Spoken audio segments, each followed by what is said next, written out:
Italy's government has spooked markets with an unexpected windfall tax on banks' profits, and we're going to cross over to the reporter for a focus, of course, and the details in terms of that surprise move by Giorgia Meloni and her cabinet. I believe we have a reporter standing by who's going to break this story down for us as you look, of course, at the selling pressure on those Italian lenders. Let's bring in our Western Europe economy reporter, Alessandra Migliaccio in Rome. Alessandra, what happened then?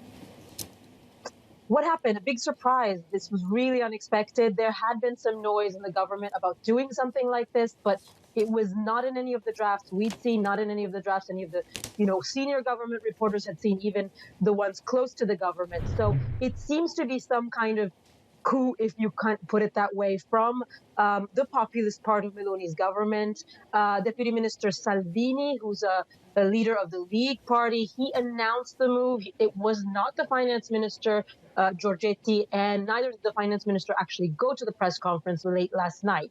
So we were a bit surprised. Salvini did say that Giorgetti proposed this, but it's very strange that he would, because of the impact that it's going to have on banks. I mean, clearly, if this norm really comes about, and I say that because in the past there have been attempts to do things like this, and usually companies have gone to the courts, and the courts have not been kind about retroactive, this kind of retroactive norm. But if it works out, I mean, it could take, it could have a 19% impact on bank earnings, according to some of the analysts we spoke to. So it's a very big deal and definitely a surprise.